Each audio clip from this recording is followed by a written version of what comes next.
Hey, good morning, everybody. It's Hammer. Today is Tuesday, July 1st, 2025. I, of course, am here with your mortgage rate update, the only place on the web where we get together and talk every day, each weekday morning, 9:30 a.m. Eastern Time, about what's going on with rates and pricing. If you're here this morning, say good morning. If you're watching on the replay, don't forget, give me a hashtag replay in the comments. Let me know that you were here. Don't forget, if you're on Facebook, smash that like button, maybe tag an LO friend. If you are on YouTube, go ahead and subscribe, click that thumbs up, leave a comment or two. Remember, your comments help with the algorithms and engagement and growing the show. So appreciate you doing that for me. Coming to you from the lovely Spring Hill Suites Inn here in Hagerstown, Maryland, on the way to Jersey, which we'll finish that ride this morning. So welcome. We stuck around a little bit longer so I could go ahead and do this with y'all. So let's go ahead and get started. Good morning, Sean. Yeah, no, I'm not wearing the hat today. It's in the car. Good morning, Faye, Glenn, Mallory, Megan, Amy, Kyle. Great to see all of you here. So, all right, let's go ahead and take a look at what we got going on this morning. I'm going to go ahead and flip on the screen, show you what we've got here. So, quick recap what happened yesterday. Mortgage-backed securities. Nope, don't want to do that one. I'll move. There it is. Mortgage-backed securities improved on the day. You can see that right here. Do I have Percentify on this computer? No, I have to. All right, I'll have it for tomorrow. Anyway, okay, let's get rid of. There we go. So you can see here, pricing came out around 10 a.m. We were on 99.90. Went all the way up, broke 100 for the 5.5 coupon. We were up to about 100.10 to close the day. 100.5, 100.10. This morning, 99.5. Again, that is still it's 99.95. It's still about 10 basis points higher than when pricing came out yesterday. So you'll see rate sheets that are a little bit better, but it might not be a huge difference yet. Really may not see that. So anyway, what we do got going on this morning, bonds did improve yesterday. Rate sheets today will be better despite a week open. They're down about 10 basis points at the moment, which is really not that big of a deal. Although they are down now, we may see them rebound a little bit when the JOLTS data, the job opening labor turnover survey report comes out, as well as ISM manufacturing data is coming out this morning. So two pretty strong reports. The first one is the labor market report.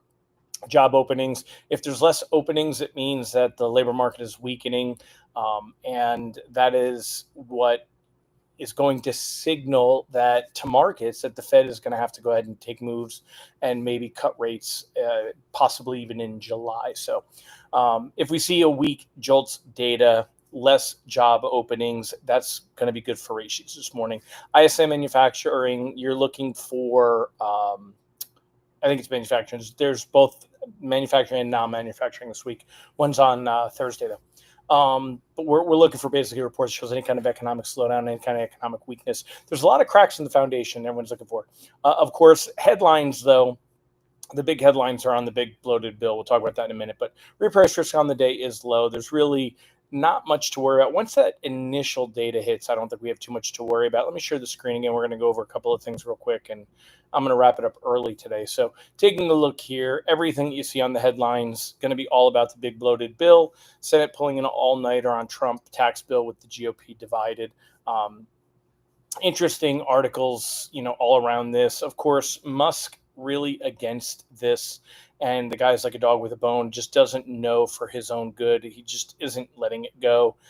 He's still arguing about it. So of course, Trump getting on True Social and talking about how he may have to see about pulling the subsidies to all of his companies. This is actually a big deal. It doesn't affect mortgage rates. We're not going to talk about it much. This isn't just some rich guy arguing with another rich guy. Musk's programs are really, he is the U.S. space program more so than NASA. He is the new NASA. It's privately held, and there's a lot going on here. So many things, but as far as what's affecting mortgage rates, and we'll stay on task here. This is not a big deal. There's not going to be enough changes to this bill that it's going to either improve rates or hurt rates. Markets have already priced in the idea that we're going to see a large amount of debt to fund this, whether we argue that debt is going to be there or not. Kind of funny, the Wall Street Journal, it showed an article on, this whole thing. Let's see, there's so many articles, but there was one here, and it talks about how They say that it's going to save. This isn't the one I wanted. They say one where it says it's going to save rich people, $6,000 a year in taxes, and it's going to cost poor people $600 a year in taxes. Just funny to see all this crap out here and kind of what they come up with this stuff. Here it is. It was a Bloomberg article, and this is according to a quote unquote nonpartisan budget lab at Yale University. This is all crap. These reports and these surveys, they're such garbage.